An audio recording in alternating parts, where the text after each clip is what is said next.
Hey, happy Wednesday, everyone. Hope you are doing well this middle of the week and everything is going well with you. Everything is amazing here in San Diego. The weather is just perfect.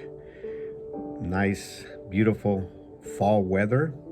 We have a full moon. Last night we had a full moon. It was beautiful.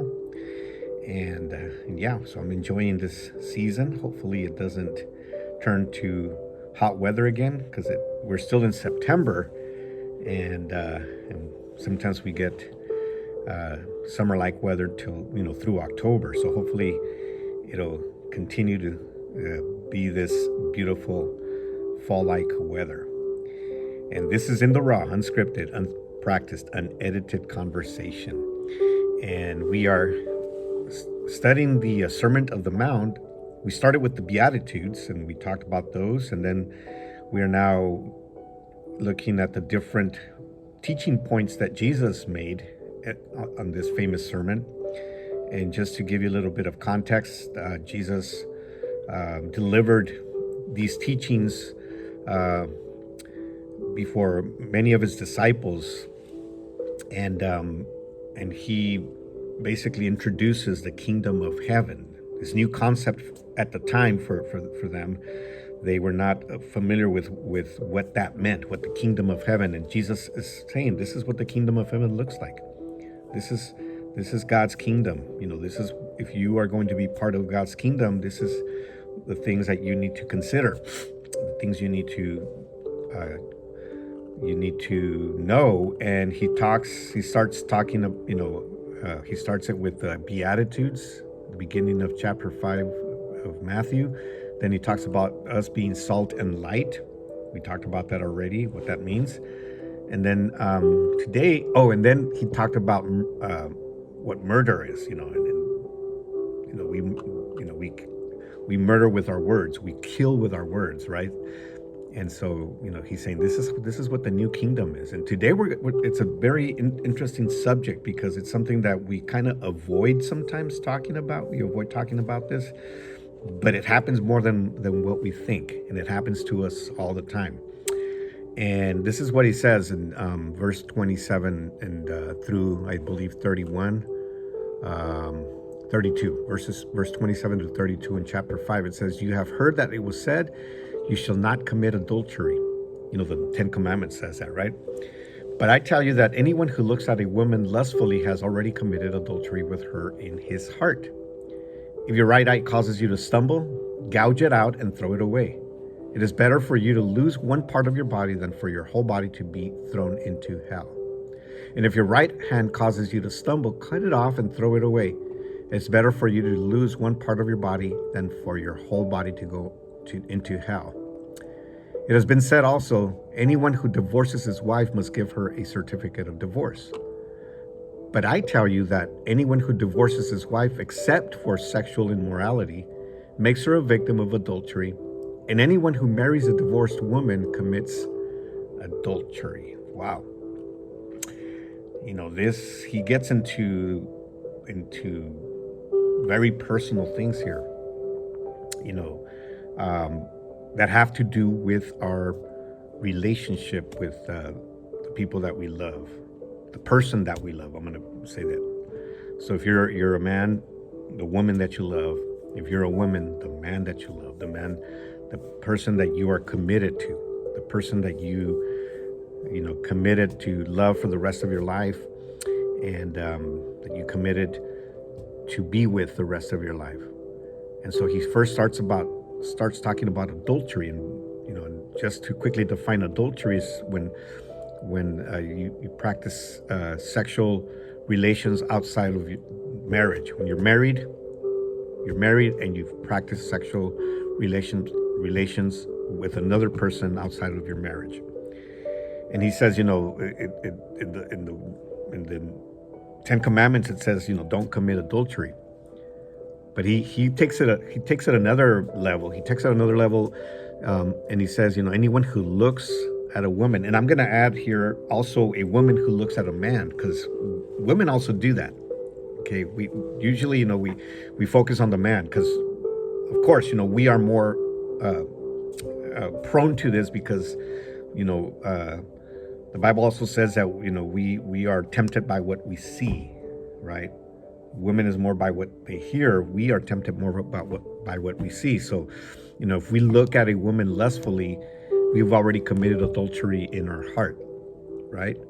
And the woman also does that. Not as often, but a woman will also give in to somebody's nice words, somebody's nice, and words that are sweet for them to hear, and they give into that as well. And then he goes on to say, if your right eye causes you to stumble, gouge it out and throw it away. It's better for you to lose one part of your body than your whole body be thrown into hell. So what he's saying is, I don't think that anybody will literally take their eye out. But what he's saying is, take measures, have those accountability with your partner, with your wife, with your husband. That's what it's saying. Have accountability. Take measures. Be conscious of what you're looking at. Be conscious of many times we do it unconsciously. We look at somebody and we do it unconsciously because that's how our mind works. We're human and we are. There's sin in us, right? And so we do it unconsciously. So gouge your eye out and throw it away. What it's saying is, be accountable to somebody. Don't be on your own. Give permission to somebody else to be accountable to. Same thing with your hand. If your hand causes you to stumble, cut it off and throw it away. It's better you to lose one part of your body than the whole body go into hell. The same thing, right? So your eye, your hand, and I'm always wondered why your eye, your hand. I can understand because we look, right, with our eye, but our hand, because after we look, we give in and then we start to act, and the way we start to act is with our hands, their feet as well, right? We walk towards that whatever, and we start to, it's just a way of saying the actions that you take. Right? And then he goes on to talk about divorce also.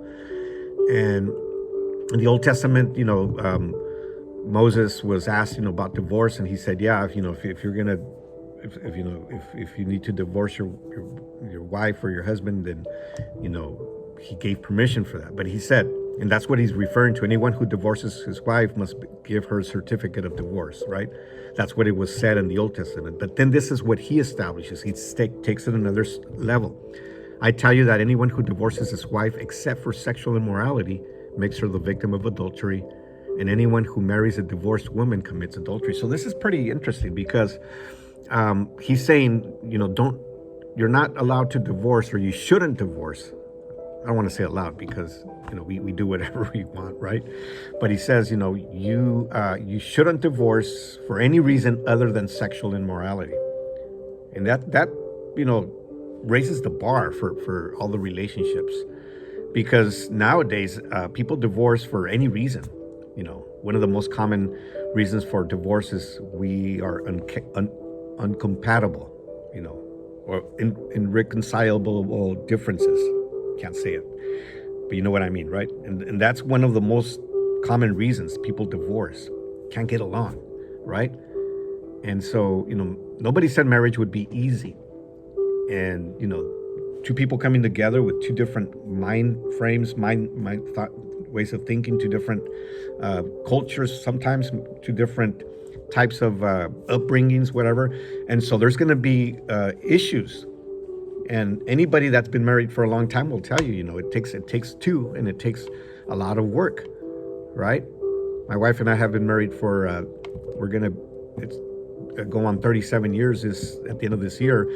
In December, and we've been through a lot, and we've had to understand that we have to come and find a middle ground, and so divorce is something that we've thought about it at some point. I'm not gonna lie, because we've had issues and differences, and sometimes you think about it, but then Jesus said, the only reason that you should divorce is if one of the two commits adultery.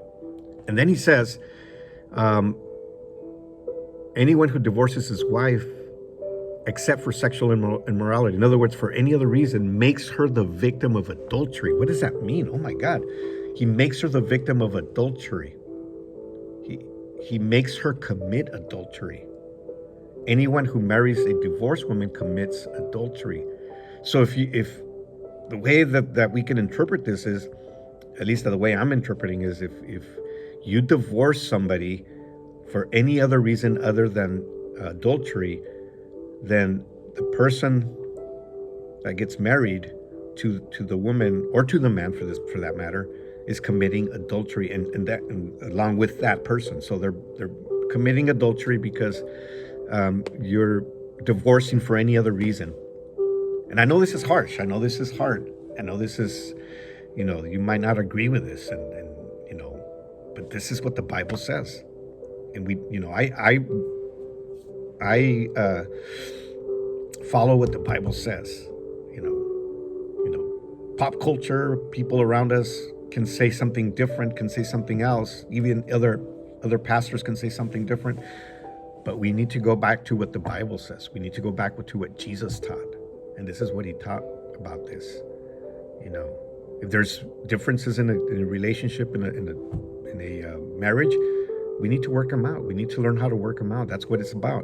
We need to find a middle ground. We need to meet somewhere in the middle and say, okay, I'm going to